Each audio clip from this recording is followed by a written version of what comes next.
Bon, vous autres, quand vous allez annoncer votre retraite, là, est-ce que ça va être clair? Est-ce que ça va être limpide? Parce que je ne sais pas si vous avez vu, on est là-dedans, là, puis on va couper l'herbe sous le pied au balado de soccer, mais Christine Sinclair a publié sur son Instagram une vidéo qui laisse croire qu'elle va prendre sa retraite. D'abord, c'est en noir et blanc. Je ne sais pas si vous l'avez vu, là, mais je vais la décrire pour le bénéfice de ceux qui ne l'ont pas vu. D'abord, c'est en noir et blanc. Déjà, ça crie retraite. Puis on voit une paire de crampons accrochés, ce qui semble être là, la barre transversale d'un but. Tu sais, deuxième signe. Non, c'est ça. Puis ça se termine avec la feuille d'érable, le numéro 12 qui apparaît, puis la signature de Sinclair. Et je ne sais pas si vous avez vu, mais nos collègues hier soir se demandaient là, par courriel, est-ce qu'on peut l'annoncer, est-ce qu'on peut le dire? Ils ont finalement utilisé le conditionnel. Mais ça m'a amené à penser à deux choses. D'abord, ça m'apparaît évident que Christine Sinclair va prendre sa retraite. C'est plutôt élégant comme façon de l'annoncer. Qu'est-ce que c'est ça? Vous Alors, autres, pour répondre à ta question... vous autres, allez-vous faire ça comme ça? Je pense pas qu'on a un statut assez Non? élevé pour pouvoir faire une annonce ou une petite vidéo. Fait que ça sera peut-être pas aussi limpide que ça. Non, mais tu as raison. Il n'y a personne ici qui est au niveau de Christine Sinclair. C'est pas ça que je veux dire. Mais pensez-vous à ça? Allez-vous prendre ça en retraite? C'est ce que... Ben, j'espère. Moi, j'espère. Ça serait bien. Mais moi, écoute, c'est probablement mon hologramme qui va l'annoncer en 2059. Là. L'intelligence artificielle. Exact, c'est ça. Je n'aurai même pas de le faire moi-même. Vous allez le comprendre, vous allez le déduire par vous-même. Non, mais je dis ça parce que dans nos métiers, c'est possible de jamais prendre sa retraite. Parce que moi, c'est ça mon objectif. Puis j'ai pas les moyens aussi, là, mais... mais même si je les avais, ça reste, c'est ça. On n'est pas des athlètes professionnels, ou c'est un peu le contraire. Là. La retraite vient plus tôt que tard, mais... Alors, est-ce que vous partagez... Qui sera le plus loin? Moi, quand j'ai commencé à travailler, mon rêve, c'était de prendre ma retraite le plus jeune possible. Puis... Là, j'ai 55 ans, puis je suis même pas capable d'imaginer... J'ai des amis déjà qui ont commencé à prendre leur retraite, là, qui étaient policiers ou... Caméraman. C'est de la science-fiction pour moi. Je suis pas capable de me projeter dans cet univers-là. J'adore ce que je fais. Je suis passionné par ce que je fais. Et donc, je suis pas capable d'entrevoir la retraite, mais j'espère juste avoir le petit, je sais pas, le sens supplémentaire qui va me chuchoter à l'oreille à un moment donné. T'es plus pertinent. Tu te répètes, je vais te le dire, moi. Et ça, il y en a qui ne l'entendent pas, ouais. Cette petite voix-là, et je trouve ça triste. Alors, j'espère juste que... As-tu des exemples? J'espère. J'en ai beaucoup, mais je ne te les dirai pas. Non, j'en ai quelques-uns, je ne te les dirai pas, mais c'est ça. J'espère juste avoir cette sagesse-là à un moment donné. Si tu te rends compte que ça a beaucoup évolué, que tu n'as plus de pertinence. Et il y en a des journalistes qui ont continué à travailler très, très tard dans leur vie, puis qui étaient encore... Ils sont restés pertinents. Ils sont restés pertinents, mais il y en a qui l'échappent. Alors, mais toi, ça, c'est un bon... Il faut être assez sage pour savoir quand tu l'échappes.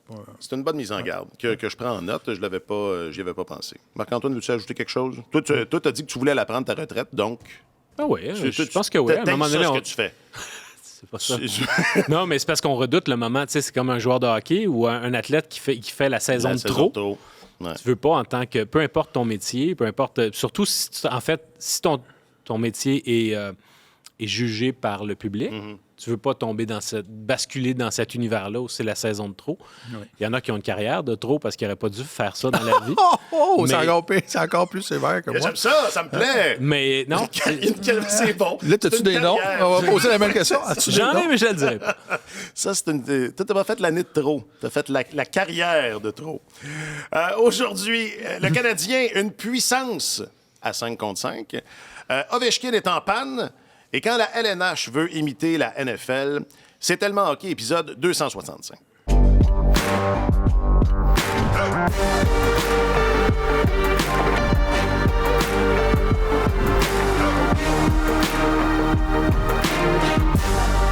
265. Je l'ai un brin escamoté. Avec notre chroniqueur principal au service des sports, M. Martin Leclerc. Salut, Martin. Bonjour, messieurs. Bon vendredi. On te souhaite une vie professionnelle éternelle. Souhaite-moi pas ça. On en a peut-être besoin. Souhaite-moi pas ça. OK. Marc-Antoine Godin, on te souhaite la même chose. Tu es notre journaliste affecté aux affaires du Canadien et de la LNH. Tu es salué. Il paraît. Bon, salut. Salut. Je m'appelle Alexandre Coupard. Ça, faut que ça change. Ça, faut que ça change, puis on travaille là-dessus. Parce que tu peux pas avoir... C'est n'importe quel plan de match. Même ces bonnes équipes-là, là, s'ils prenaient les punitions qu'on prend, là, mais ils n'auraient jamais eu les résultats qu'ils ont eu. T'sais, fait qu'il faut serrer la vis là-dessus parce que ça dérange pas qu'est-ce que tu fais à 5 contre 5. Si tu te mets dans le trouble de même tout le temps. Martin Saint-Louis qui répondait à une question de Martin McGuire. Je sais pas, avez-vous attrapé le début du point de presse d'après la pratique hier? Parce que c'était un meilleur show. C'était le meilleur show de la semaine. Largement supérieur au match de mardi. Parce que Martin McGuire... ils veulent l'amener sur le sujet, là, c'est ça, des unités spéciales puis qui sont meilleures à 5 contre 5. D'ailleurs, c'est quelque chose qu'on va aborder, mais il lui soumet que le Canadien est meilleur que l'Avalanche, que les Golden Knights et le Lightning à 5 contre 5, mais ça va moins bien. Là, Saint-Louis finit par... on ne l'a pas dans l'extrait, mais juste avant, il lui dit... As-tu remarqué qu'est-ce qu'ils ont en commun, ces trois équipes-là? Il y en a combien de Coupe Stanley? Bref, c'était du Martin Saint-Louis... en grande forme.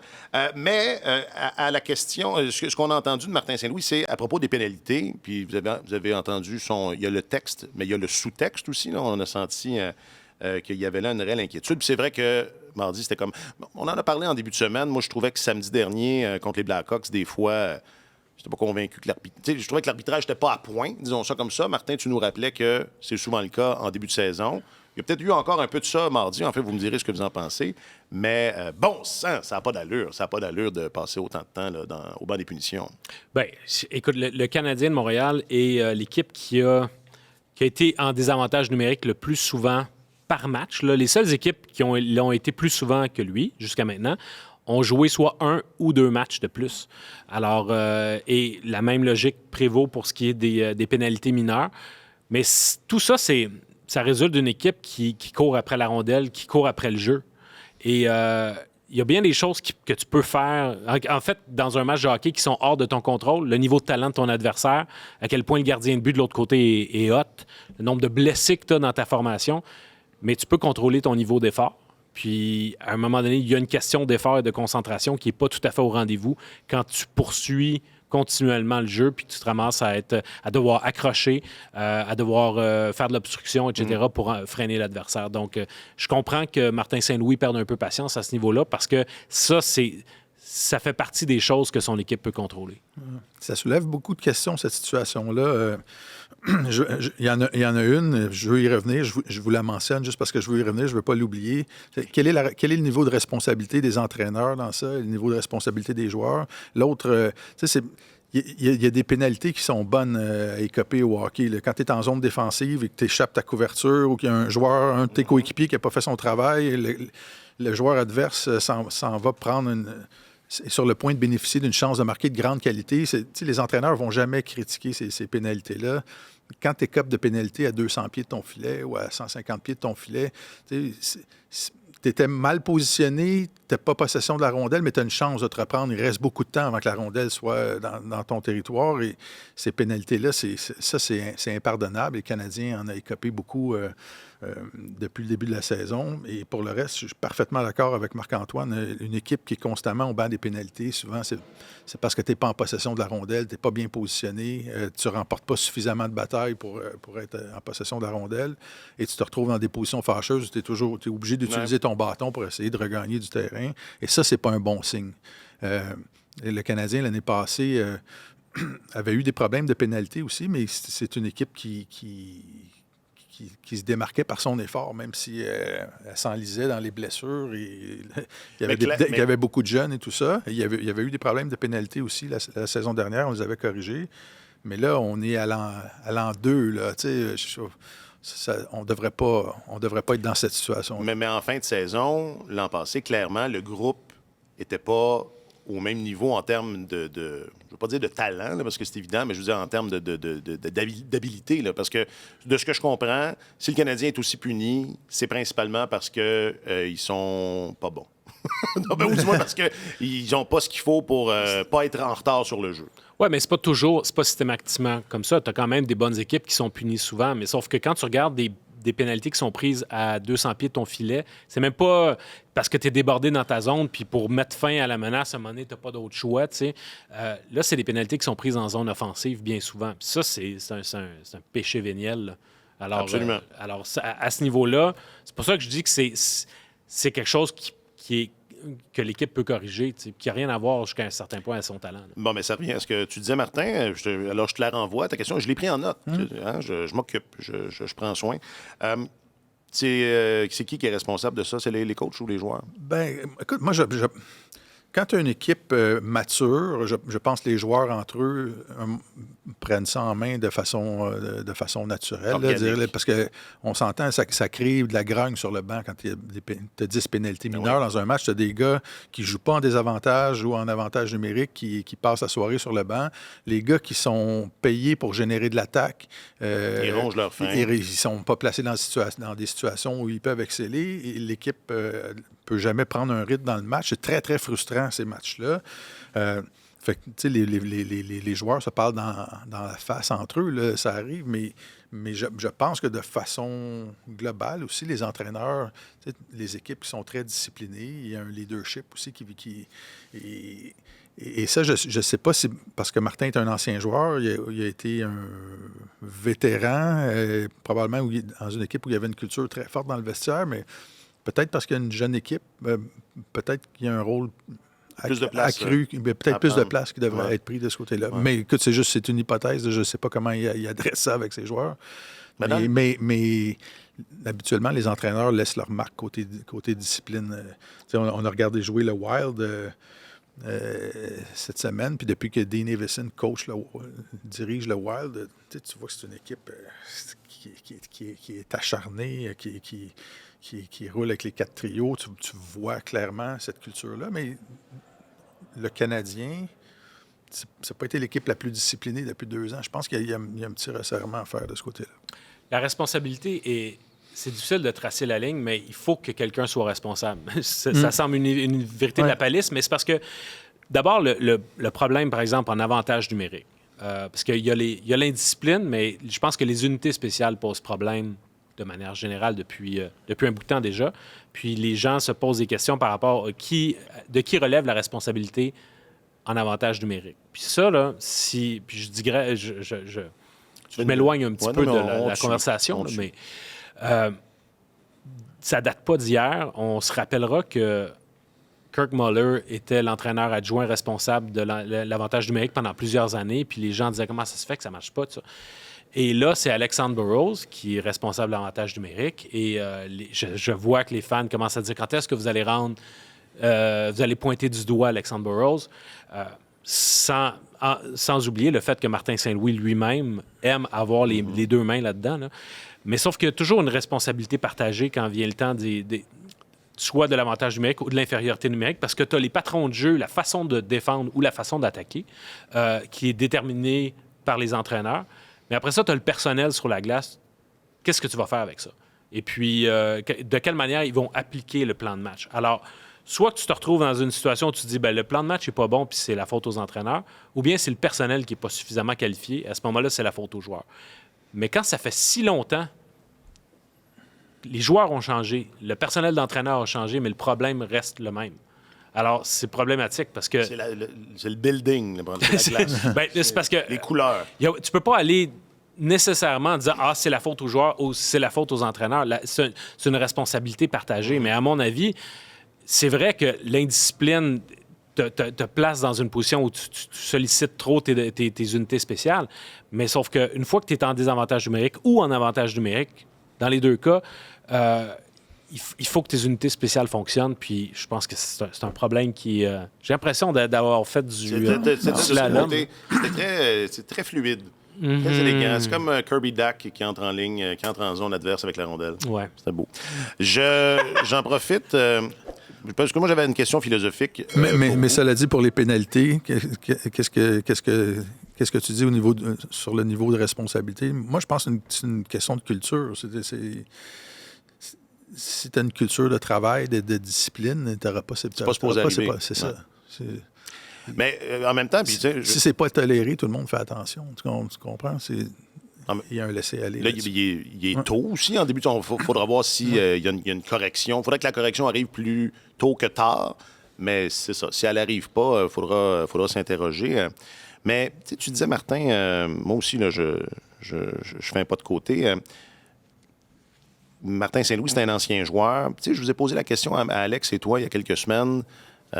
C'était après le... T'étais pas là, Marc-Antoine, mais c'était après le passage de Martin Saint-Louis à Tout le monde en parle, où est-ce que, tu sais, il est adulte. C'est très bien, là. Il est super le fun. Il est vraiment... C'est la grosse vedette de cette équipe-là. Puis, tu sais, je demandais candidement aux deux autres, pensez-vous que ça va faire un bon coach? C'est un peu une question champ gauche, là, mais sur des questions comme ça, c'est ça. Est-ce que le fait que c'est un ancien joueur, qu'il y a... La transition s'est faite ou enfin très rapidement, tu sais.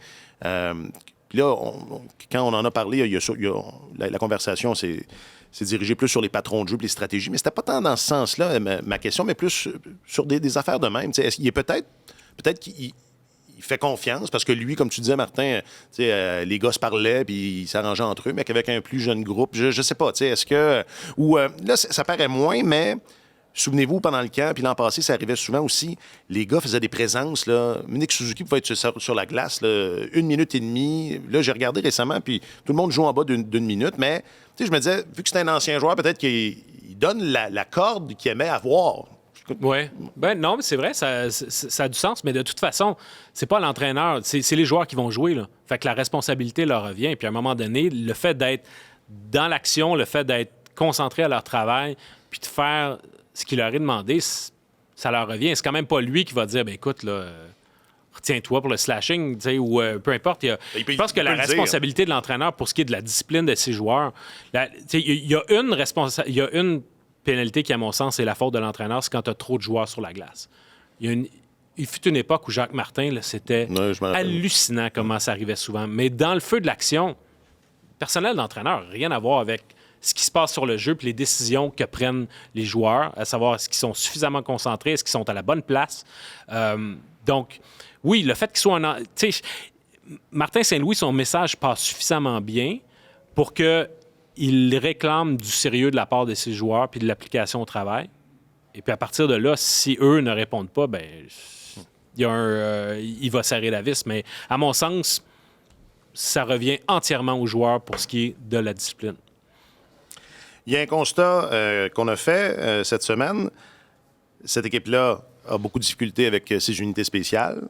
Par contre, elle a du succès à 5 contre 5. Alors, je vous pose la question sous cet angle-là. À choisir, qu'est-ce que tu veux corriger, Martin? Si tu as le choix, mettons, je te dis, il y a une des deux affaires qui va bien aller, l'autre, va falloir que tu t'en occupes. Qu'est-ce que tu choisis, le 5 contre 5 ou les unités spéciales? Moi, je choisis d'avoir une excellente équipe à 5 contre 5. Tu peux, avec des unités spéciales moyennes, tu joues en principe la majorité du temps à 5 contre 5.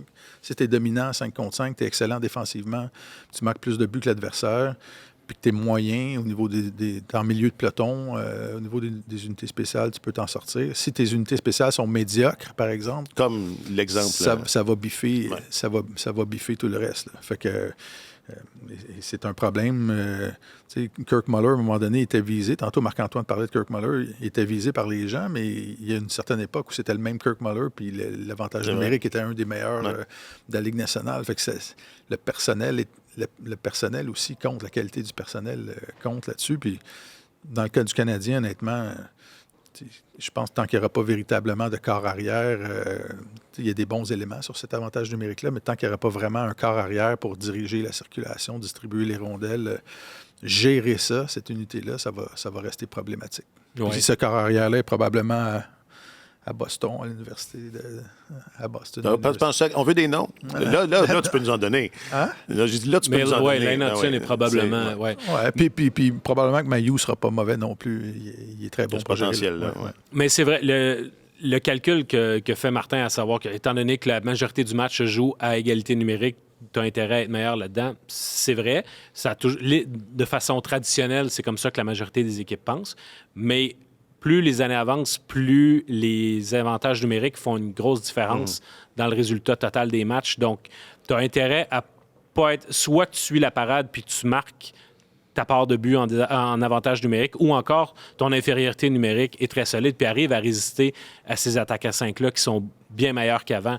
Alors, ça devient ingrat de choisir entre l'égalité numérique et les unités spéciales, mais à choisir entre les deux unités spéciales, je pense que c'est plus important d'avoir une meilleure infériorité numérique qu'avoir un meilleur avantage numérique. Parce que même rendu en séries éliminatoires, si tu arrives à stopper l'avantage numérique de l'autre équipe, ben là, tu améliores drôlement tes chances de gagner. On l'a vu l'année où le Canadien s'est rendu en finale. Il avait, tout récemment, il avait une infériorité numérique du tonnerre. Ouais. Alors, c'est un petit peu choisir entre ces deux enfants, mais entre les deux, moi, j'irais avec une infériorité numérique plus solide. Moi, mes enfants, entre les deux, ils savent c'est lequel mon préféré. On le salue. Oui. Question du public, réseaux sociaux. Question du public, réseaux sociaux. On dit un enfant. Hein? Je veux insister sur le mot est masculin. Je veux pas... Tu veux pas que ta fille se sente délaissée? Surtout que j'y ai fait écouter un extrait la semaine passée parce que ce bon Gascon, il aime ça utiliser des patois rigolos. Je sais pas si tu te souviens, Martin, il a dit, en parlant de Kirby Dack, il disait « Si, boulette, qui est bon. C'est à quoi j'ai répondu et au punaise, parce que ma fille, c'est son patois. Fait que je dis, regarde, tu m'inspires. Oui, c'est bon, hein? C'est bon, c'est bon. On vous demandait via les réseaux sociaux de Radio-Canada Sport cette semaine à quoi vous fait penser, parce que, et ça va revenir dans les réponses, mais en ce début de saison du Canadien, on a un peu l'impression de revivre la même chose qu'on a vécu l'an dernier, ce qui rappelle un film très, très célèbre. Donc, on vous demandait à quoi cette dernière année chez le Canadien, à quel film ça vous fait penser. Il y a quelques réponses intéressantes. Bon, le jour de la marmotte, évidemment. Tout ce que je sais, c'est que je ne sais rien. Ça, c'est sur le Facebook. Non, c'était sur le Twitter, pardon. Sur le book, on a, Les Dangereux, solide flop. Et on salue Véronique Cloutier, Martin et Matt, en tout cas, on les salue. Le jour de la marmotte, ça revient, Patrick, c'était LC, Les Dangereux. Qu'est-ce qu'on a d'autre? Maman, j'ai raté l'avion, Megan. Le personnage de Samuel L. Jackson dans Unbreakable, souvenez-vous, ça c'est Nicolas sur Facebook, qui était cassable. Ultra fragile. Ultra fragile, voilà, merci Martin. J'ai aimé, il y en a un que j'ai vu passer, c'était Saving Private Ryan, la scène du débarquement. Ça revient. C'est vrai que c'est un début. Quelques reprises, oui. Il y a Jean-François qui est sur le book, 3 hommes et un couffin. Je ne l'ai pas compris. Puis, on va aller faire un petit tour sur, c'est ça, le jour de la marmotte, ça revient souvent. Puis, sur le Gram, on a Apocalypse Now, ça, c'est bon, de Marc-Antoine Ranger. Il faut sauver le soldat Ryan, de Arnaud aussi, sur Instagram. C'est vrai que, disons que tout ce qui est film catastrophe, la porte était grande ouverte. Je me permettrai ici de dire que, parce que j'ai pensé moi aussi au jour de la marmotte, mais pour les amateurs de films qui traitent de personnages coincés dans ce qu'on appelle un time loop, là, à la manière du jour de la marmotte, je vous recommande Palm Springs, un film avec Samberg, mon Dieu. Andy Samberg? Oui, exact. Oui, ça me dit quelque chose, je ne l'ai pas vu. C'est excellent. Arrête donc. C'est vraiment très, très bon. Ça ressemble à une comédie légère, mais il y a une dose de philosophie derrière ça. Ça vaut l'écoute. Pendant qu'on est là, où est-ce qu'on trouve ça? Le sais-tu, par cœur? Je sais que c'est entre autres sur Amazon Prime. OK.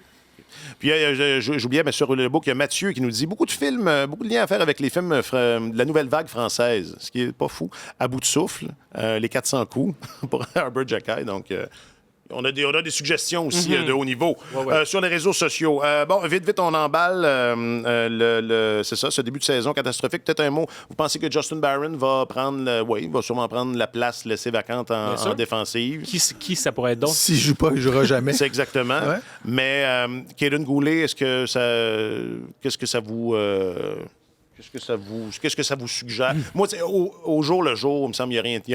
Il n'y a rien de pire que écoute, on va souhaiter que ce soit un vrai au jour le jour. Le personnel de thérapeute du Canadien a changé cet été. On sait que par le passé, au jour le jour, tu pouvais rester 3 mois pendant au jour le jour. Mm-hmm. Et John Cooper, l'entraîneur du Lightning, a déjà dit « Ne sommes-nous tous pas au jour le jour ». J'aimais bien cette citation. Je pense que je vais m'en faire un T-shirt un jour. Mais on va donner le bénéfice du doute à ce nouveau personnel-là puis croire que Caden Goulet en a peut-être pour 1 semaine ou 2 et non pas pour 6 à 8 semaines avec encore là un scénario catastrophe. Ouais. Ou du moins qu'ils prennent le temps. C'est un peu ça qu'on reprochait. Enfin, c'était un des reproches qu'on faisait à la façon dont... Quand il reviendra, qu'il revienne pour de bon, C'est ça. pas qu'il soit obligé de repartir 2 matchs plus tard pour une plus longue période encore. Sort of the microcosm of how the year is going for this group right now is every mistake we make is ending up in the back of the net. Mesdames et messieurs, pour une première fois dans ce balado, Spencer Carberry. Oui. Hein? C'est pas rien. Je cherchais un extrait où il parlerait d'Ovechkin. J'en ai pas trouvé, mais je me suis dit, tant qu'à être là, on va le garder. Puis, ce qu'il vient de dire, c'est le microcosme de ce qui se passe en ce moment, c'est qu'à chaque fois qu'on fait une erreur, la rondelle se retrouve dans notre but. C'est drôle, on a entendu ça souvent à Montréal au cours des dernières années. Exactement. Mais là, c'est plus le cas parce qu'ils font plus d'erreurs ils font encore plus d'erreurs Ils font qu'ils tellement accordent de but. d'erreurs que des fois, la rondelle se ramasse dans les gradins ou ailleurs, pas nécessairement en arrière du but. Mais c'est vrai que c'est un début de saison qui n'est pas facile pour les Capitals. Prochain adversaire du Canadien samedi. Mais vous avez tous les deux noté que Alex Ovechkin soit blanchi après quoi, 2 matchs, 3 matchs? Trois Ça matchs. se peut. Ouais. Mais qui n'a pas tiré qui n'a pas pris de tir cadré dans les 2 derniers matchs, ça, est-ce que c'est déjà arrivé? C'est jamais arrivé. C'est la première fois de sa carrière. Ouais. Quand même. Bon, alors voilà. Mais Merci écoute, d'avoir écouté. Écoute, ce qui est intéressant là-dedans, c'est que tout le monde suit La course au record. la course au record d'Alex Ovechkin. Personnellement, quand Wayne Gretzky s'est retiré, je pensais jamais que quelqu'un un jour menacerait ce record-là. C'était tellement surréaliste, la carrière de Wayne Gretzky, tellement extraordinaire. Et on se disait, ce record-là est inatteignable. Et on s'entend, Ovechkin est très près. Là. Il lui manque 72 buts pour le rejoindre, 73 pour le battre. Il a marqué 42 buts la saison dernière. Il y a 38 ans. Et là, c'est ça. Tout ce que tout le monde suit, c'est savoir à quel moment Ovechkin va être rattrapé par le temps, à quel point sa production va chuter de façon dramatique et peut-être l'empêcher d'atteindre d'atteindre ce record-là, ou peut-être est-ce qu'il va réussir à le battre, mais sur les vapeurs d'essence, en marquant 10, 15, 18 buts par saison pendant Jusqu'à plusieurs 42 saisons. ans. Ouais. C'est ça. Alors, c'est une situation très intéressante et je trouve ça significatif que Ovechkin n'ait pas obtenu de tir dans ses 2 derniers matchs. 4 tirs en 3 matchs depuis le début de la saison. C'est un gars qui, depuis le début de sa carrière, a terminé 12 saisons depuis le début de sa carrière en tête. Premier dans la Ligue nationale pour le nombre de tirs cadrés réussis. Depuis le début de sa carrière, Alex Ovechkin a réussi 2444 tirs de plus que le 2e tireur le plus prolifique de la Ligue. Là. C'est quand même, c'est des tirs, on s'entend. C'est un grand nombre de tirs. Là. C'est plusieurs centaines de tirs de plus par année que les autres. Oui, donc c'est une situation intéressante. La saison dernière, il y a eu une baisse. Il a terminé 12e dans la Ligue nationale pour le nombre de tirs effectués. C'était le plus bas où il a terminé depuis le début de sa carrière. Et là, 2 matchs de suite sans tirer. Et là, tu sais, est-ce que c'est un simple échantillon trop court? On a 3 matchs de jouer. La saison dernière, il a été blanchi dans les 3 premiers matchs. Il a marqué 42 buts. J'ai vu que Marc-Antoine est remonté dans d'autres saisons aussi où il y avait eu des lents départs. Alors, est-ce que c'est juste un petit échantillon ou est-ce que finalement le temps le rattrape et ce sera une saison plus difficile pour lui et que là, Gretzky aura peut-être une chance de sauver son record? C'est une situation intéressante. Puis je pense qu'il y a beaucoup de Canadiens, d'amateurs de hockey canadiens, qui ne souhaitent pas que le record de Gretzky soit battu. Moi, je pense qu'à 72 buts, ce record-là va être battu. Ça pourrait prendre 2 ans, ça pourrait prendre 3 ans avant que ça arrive, même avec un ralentissement d'Ovechkin. Mais il y a une combinaison de facteurs parce que lui, il n'a plus l'explosion qu'il avait auparavant. C'est à égalité numérique, peut-être qu'il va générer moins de chances. Il a besoin d'être peut-être mieux alimenté. Puis l'équipe autour de lui est plus faible qu'elle était autrefois. Ouais. Alors, on parlait tout à l'heure d'unité spéciale. En voilà une équipe pour qui l'avantage numérique, et voici un joueur pour qui l'avantage numérique va être extrêmement important parce qu'on le connaît tous, là, son endroit de prédilection en haut du cercle, en fait, par rapport au gardien de but, c'est le cercle droit. Donc, il décoche systématiquement tous ses lancers de cet endroit-là. Donc, il va avoir besoin que les Capitals obtiennent beaucoup d'avantages numériques pour pouvoir maximiser ses chances de marquer. Sauf que moi, je me pose la question, c'est vrai que l'échantillon est petit, seulement 3 matchs. On remarquera que En 2013, donc juste après le lockout, quand la saison a commencé là, au mois de janvier, il avait marqué son premier but à son 5e match, mais il avait quand même fini l'année avec 32 buts en 48 parties. Donc, il s'était aisément rattrapé. Puis pas plus tard que l'année dernière, je pense que ça lui avait pris... il avait marqué à son 4e match. Et comme le disait Martin, il a fini quand même avec 42 buts. Donc, l'échantillon, je pense qu'il est trop pour pour passer aux conclusions. Mais il y a quand même une tendance, si on remonte à l'année dernière, qui fait en sorte que ayant moins d'occasions de tirer, il faut que tu regardes autour de lui. Puis c'est une équipe qui, pourtant, a retardé sa reconstruction et qui a décidé de ne pas plonger dans les abîmes en disant, bien, il faut qu'on demeure, il faut qu'on aide Ovechkin, puis il faut qu'on... Donc, on va donner une énième chance à Kuznetsov de se replacer. On va se croiser les doigts pour que Niklas Backstrom revienne en santé. Puis on va re-signer certains gars. Et alors que c'est une équipe qui, n'eût été d'Ovechkin et de la poursuite de son record, aurait très bien pu être en position où elle se dit, ben là, on sait qu'on n'a plus une équipe pour gagner la Coupe Stanley. Alors, remballons nos affaires, vendons et puis reconstruisons. Mais là, je veux vous relancer sur quelque chose, mais avant, je fais une parenthèse. Moi, quand j'étais enfant, mon joueur préféré, c'était Wayne Gretzky. Je suis Canadien, la dernière fois que j'ai regardé. Je veux voir ça, Ovechkin battre le record. Parce que, comme tu disais tantôt, c'était inconcevable il y a 25-30 ans. Ça m'intéresse d'assister à l'inconcevable là, quand c'est le fun. Pas quand c'est pas le fun. Ouais, puis tu sais, si Ovechkin, la première année de sa carrière, il l'a pas disputé parce qu'il y avait un lockout. La saison a été annulée. Le lockout de 2012 a coupé une demi-saison. La pandémie a coupé une autre demi-saison. Ajouter ce temps-là, il est proche. Il serait probablement à quelques mois de battre le record. Mais il y a quand même un éléphant dans la pièce. C'est le fait qu'Ovechkin est un ardent supporter de Vladimir Poutine. Et je pense qu'il y a des gens dans les officines de la Ligue nationale qui se posent la question de savoir le jour où il va battre son record, à quel point ça va être un moment à célébrer et que tout le monde va être dans l'allégresse compte tenu du... C'est une mise en garde un peu. Tu vois, moi, là, tu viens de me... Là, je suis comme... Oui, mais sensibilisé, là, soudainement. Non, mais j'avais pas pensé à ça. Il n'y a aucun autre joueur qui est affiché aussi clairement, aussi ouvertement comme étant pro-Poutine. Alors, compte tenu de la situation politique dans laquelle on est en ce moment, il y a un malaise. Puis il y a toujours eu une espèce de petite omerta de dire on est conscient que c'est là, mais on lui en parle pas chez nos confrères de Washington. Puis je peux comprendre leur malaise, mais le jour où cet événement-là va se produire, ben, à quel point on va sortir la fanfare, là? Je sais pas. Ouais, tu as raison, c'est plus qu'un éléphant. Alors, je révise ma position.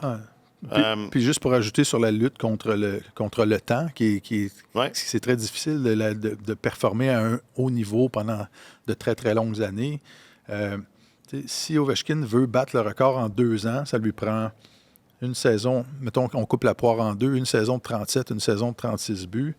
Il y a un être humain depuis 1976 qui a marqué 36 buts ou plus à partir de l'âge de 38 ans. C'est Brett Hull en 2002-2003. Et s'il veut le faire sur 3 ans, mettons 3 saisons de 25 buts, il y a juste Teemu Selanne dans l'histoire de la Ligue nationale qui a connu 3 saisons consécutives de 25 buts à cet âge-là. Et plus à cet âge-là. Alors, ça devient... il ne faut pas négliger ça. Là. Ovechkin, il vieillit comme tout le monde. Et les gars, il y a Martin Saint-Louis aussi a connu... il y a Martin Saint-Louis et... Teemu Selanne qui ont eu des saisons de 30 buts et plus après l'âge de 38 ans. Mais ces gars-là, quand ils l'ont fait, ils jouaient avec des équipes performantes. Et là, Ovechkin, en plus d'être vieillissant, a une équipe autour de lui qui ne sera pas performante. Fait que mettons qu'on l'éléphant dans la pièce, on chuchote à côté de l'éléphant dans la pièce. Est-ce que, si on parle c'est ça, purement là, de l'élément sportif de rejoindre ou de battre ce record-là, pensez-vous que ça passe par... Est-ce que Ovechkin est obligé de le faire dans l'uniforme des Capitals? Parce que l'arbre, ce début de saison-là, l'arbre qui cache la forêt, là, c'est-à-dire Ovechkin n'a pas pris de tir, ça c'est l'arbre, mais la forêt, c'est que cette équipe-là est peut-être pas ce qu'elle était. Je pense pas que Ted Leonsis le laisserait partir pour battre le record dans un autre uniforme. Hein? Non, je vois pas Ovechkin dans un autre uniforme. Pour moi, c'est du même acabit que Sidney Crosby avec les Penguins de Pittsburgh. T'sais. Mais pour lui faire une faveur, pour lui dire, regarde, nous autres, on peut pas t'aider à battre ce record-là. Tu sais, va jouer avec les... Oui, mais ce serait admettre les que cette... Tu avalanches. sais, c'est comme... Même les moins bonnes équipes de la Ligue nationale, à un moment donné, doivent avoir quelques éléments qui peuvent aider un Avoir des marqueur billets, de ouais. cet acabit-là de pouvoir... tu sais, jamais c'est plus une puissance de la Ligue nationale, mais il devrait, à un moment donné, tu sais, Ouais. quand Spencer Carberry dit, ben écoute, tout ce qui peut mal aller pour l'instant va mal, puis on a une combinaison de facteurs, c'est aussi de se dire, ça sera pas éternellement comme ça. Puis on va finir par se replacer. Puis en se replaçant, ben on va recommencer à donner un coup de main à Ovechkin. Ouais. Puis des joueurs qui marquent des tonnes de buts dans des équipes qui sont pourries, ça s'est vu. Ça s'est déjà vu. Rick Nash, entre autres. On a marqué... On veut des noms! C'est la thématique de l'épisode. I have 2 trades to. That's good. You want to hear the 2 trades? They involve the Canadians. Sacré Gary. Il fallait le voir aussi. Moi, je viens de découper l'extrait, là, fait que j'ai sa face claire en mémoire. Là, il badinait. Il s'amusait. C'était très bon, ce C'est pas repêchage. pire, mais oui. C'est donc, là, je ne les ai pas gardés, là, mais c'est l'annonce de la transaction, premièrement de Romanov aux Islanders pour le 13e choix, et ensuite, il va annoncer... puis les gens sont, en tout cas, comme quoi, il faut laisser le temps au temps de faire son œuvre.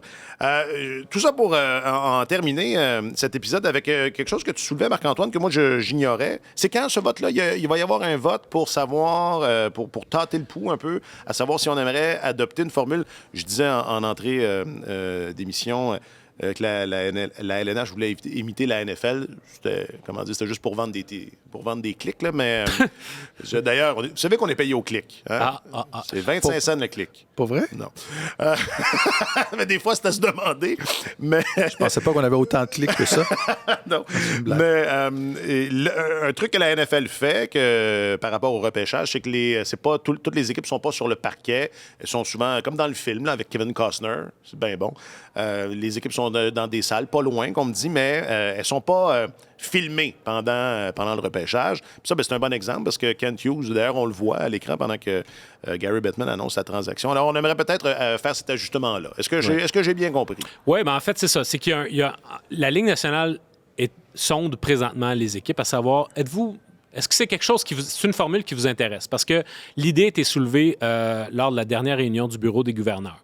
Il y a des équipes qui sont embêtées par la formule actuelle pour toutes sortes de raisons. Tout d'abord, c'est très coûteux de systématiquement déplacer tout son personnel sur place, les mobiliser pendant plusieurs jours. Donc, il y a un aspect de coût, alors que si tu restes dans ta ville et que tu organises, tu parlais du film Draft Day, le film Draft Day se termine avec un party des Browns de Cleveland. Ouais. Alors, est-ce que tu peux organiser un party lié au repêchage dans chacune des villes, impliquant tes détenteurs de billets de saison ou un truc du genre? Tu peux générer des revenus avec un party où tu pourrais amener ton premier choix ou amener plusieurs choix au repêchage si tu décides de le faire la deuxième journée. Il y a une possibilité là. Il y a également le fait qu'il y a des équipes qui trouvent qu'une fois rendues sur le parquet, les tables sont tellement rapprochées que tu peux pas parler à ton aise parce que la table d'à côté va entendre ce que tu dis et que finalement, il n'y a aucun aspect privé dans les conversations puis tu ne veux pas dévoiler ta stratégie.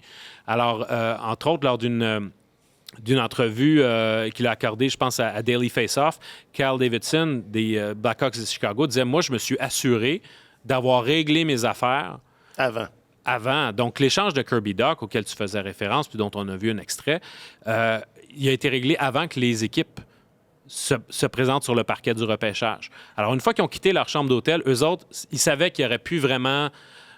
Ils seraient plus à l'aise de faire des coups de téléphone puis de dire sans que les autres entendent. Alors, l'aspect privé, l'aspect donc de pouvoir travailler à son aise, ça rentre en ligne de compte. Et les équipes ont goûté à ça durant la pandémie parce qu'il y a eu 2 repêchages qui ont été faits de cette manière-là où les équipes restaient dans leur war room respectif au lieu d'être finalement à la même place. Donc, à partir de ce moment-là, l'idée a commencé à faire son chemin, sauf que il y a un côté happening qu'on perdrait assurément si on en venait à passer à une formule comme celle-là. Depuis Jacques-Alexis, qui est notre réalisateur et un gros fan de la NFL, me dit on peut les filmer, les équipes, quand même. Là. Donc, elles sont chacun dans leur coin. Là. Des fois, peu importe chez elles ou ailleurs, mais ça peut faire partie du show de télé. Tu parlais d'happening. Je sais pas, c'est une idée, je sais pas, j'ai pas... Pour moi, c'est une belle tradition que toutes les équipes soient sur le plancher en même temps. Je me souviens encore... je pense que j'étais en secondaire 2. J'étais parti de l'école un après-midi. Le repêchage avait toujours lieu à Montréal à l'époque. J'avais dit à un de mes amis à l'école, viens-t'en, on prend l'autobus, on s'en va au repêchage. Puis c'est le repêchage de 1983 où Sylvain Turgeon avait été sélectionné, Brian Lawton au premier rang, Pat Lafontaine, Steve Yzerman. Puis, tu sais, à l'époque, c'était pas aussi gros qu'aujourd'hui. N'importe qui pouvait entrer. Nous, on était en... C'était à l'hôtel? Non, c'était au forum. On avait ouvert la porte, on était entrés, puis on était sur le plan. J'étais sur le plancher avec les. Hein? Oui, j'étais dans le coin de la patinoire. C'est plus comme ça. Non, c'est plus comme ça aujourd'hui. Mais tu sais, ça fait partie de la tradition. Les transactions significatives, on s'entend, ça se fait pas en 2 coups de fil sur le plancher aussi. Là, ça se prépare, mais. Écoute, si c'est un problème logistique à ce point important qu'on mette fin à ça, j'espère que ce sont des gros problèmes à régler parce que c'est unique au hockey que tout le monde se rassemble comme ça au même endroit et qu'on remplisse un aréna puis qu'on en fasse un événement majeur dans une ville ça génère des grandes retombées économiques. Mais je trouve que c'est une belle tradition qui est unique au hockey. Ce serait dommage qu'on mette fin à ça. C'est assez étonnant d'ailleurs que ce débat-là est lancé au moment où, je pense, pour la première fois, la Ligue nationale entame une saison sans savoir où va avoir lieu son prochain repêchage. Alors là, il est question que si cette motion-là est adoptée, on passerait à une nouvelle formule, la formule donc d'un repêchage qu'on appelle décentralisé, à compter de 2025. Sauf qu'à l'heure actuelle, on ne sait toujours pas où va avoir lieu le repêchage. Il est question que ça se passe à Las Vegas. Mais, classique, il y a peut-être des options secondaires qui sont étudiées également, sauf que si on n'en arrive pas à une solution viable tout de suite, peut-être que ça serait mis en application dès juin prochain. Ouais. Puis l'autre aspect aussi, c'est que à cause de la pandémie, c'est qu'on a vu le calendrier être sans cesse repoussé et puis la finale de la Coupe Stanley être disputée toujours un peu plus tard, ce qui fait que là, ça déborde. Et on arrive au 24-25 juin et on n'est pas encore en position de pouvoir faire le repêchage. Il y a quelques années, le repêchage était davantage autour de la Saint-Jean. Mais là, on parlerait du week-end du 28-29 juin. Donc, on est tout de suite avant l'ouverture du marché des joueurs autonomes. Alors, l'espace... Rappelez-vous qu'il y a quelques années, on permettait aux équipes de pouvoir... Il y avait une fenêtre de négociation avec les joueurs qui allaient être des agents libres quelques jours plus tard. La petite séduction. Exactement. Ouais. Alors c'est une fenêtre qui durait 4, 5, 6 jours. Mais là, si les deux événements, le repêchage puis l'ouverture du marché des joueurs autonomes, et les deux événements sont tellement collés, bien là, ça donne très peu de temps aux équipes de se revirer de bord puis de passer d'une priorité à l'autre. Alors peut-être que de pouvoir rester dans leur quartier, puis ils vont pouvoir marcher de la gomme et marcher en même temps, sait-on jamais. Sauf que je sais que ça aussi, c'est une préoccupation parce que les équipes ont les yeux sur le repêchage, mais ils veulent aussi se préparer en vue du repêchage, de l'ouverture du marché du joueur autonome. Enfin, moi, je retiens l'idée que si chaque équipe restait dans sa ville, ça ferait un party. Ça, c'est dans la colonne des plus. Ça ferait 32 parties. 32 parties. Ouais. Bon, ça, c'est dans la colonne des plus. Le reste... Bientôt 34. Mais il y a des... Moi, je peux pas croire qu'il va y avoir... Je peux pas imaginer qu'il va y avoir une autre expansion. Il n'y a aucune autre ligue nord-américaine sportive qui a plus que 32 équipes. La NFL, qui pourrait faire de l'expansion. OK, on s'entend là, avec la popularité de ce sport-là. Plus tu as de propriétaires, plus tu sépares la tarte c'est une grosse tarte. En de nombreuses pointes. Oui, mais c'est ça. Mais la Ligue nationale de hockey est celle qui a la plus petite tarte. Une tartelette.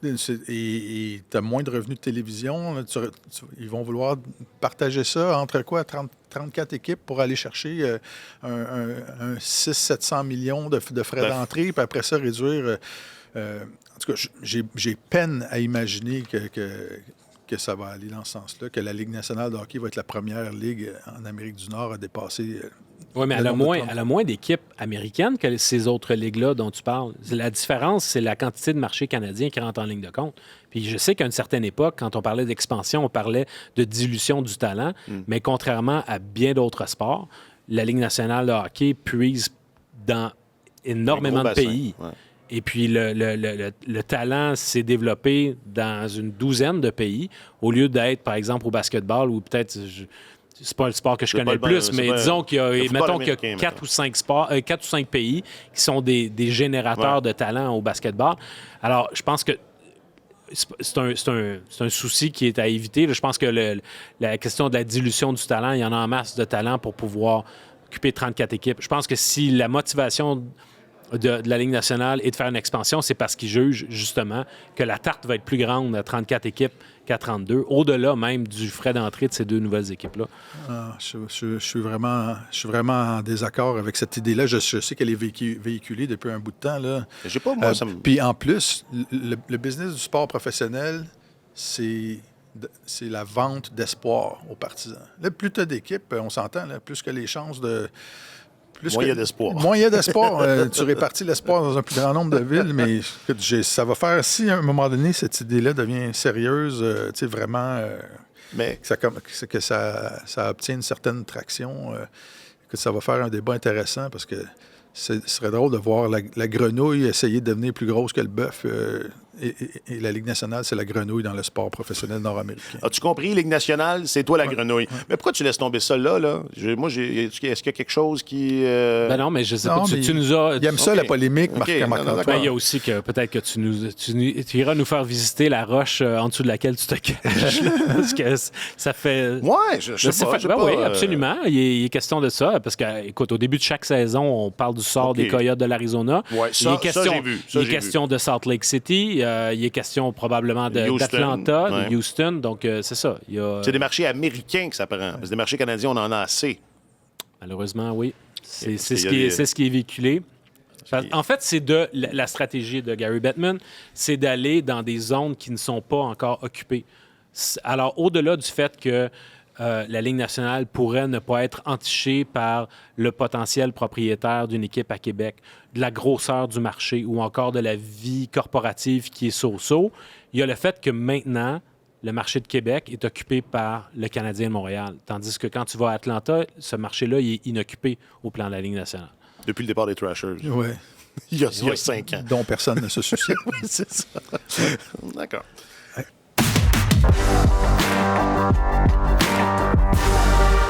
Moi, j'aimerais ça aller voir jouer les Coyotes dans leur aréna universitaire. C'est comme une occasion. Moi, je vois ça comme une occasion. C'est la seule fois dans ta vie où tu pourras aller voir des joueurs de la Ligue nationale jouer dans un vrai match de saison régulière et être seulement 5000. Il doit y avoir une atmosphère. C'est le fun, c'est le fun. Moi, j'étais là. Tu l'as fait? Ah, oui, je l'ai fait. Je le refais dans 2 semaines. Mais là... Puis, oui. C'est pas juste. C'est le fun comme... il y a effectivement de l'atmosphère dans cette place-là. C'est assez étrange. J'avoue que c'est pas du tout la Ligue nationale, mais en même temps, tu regardes sur la glace, le produit est là. Alors, mais il y a... ça sue la solution temporaire. Il y a pas, c'est pas crédible. Il y a quelque chose, tu dis, on veut... Ça transpire, tu voulais dire. Oui. Les entraîneurs de l'équipe visiteuse doivent passer parmi les spectateurs qui attendent pour se commander un hot dog aux concessions pour se rendre derrière là-bas. Moi, je trouve que pour le client, c'est un plus. Oui. Pour l'expérience client. Tu peux piquer une jasette avec... Hey! Carberry! OK.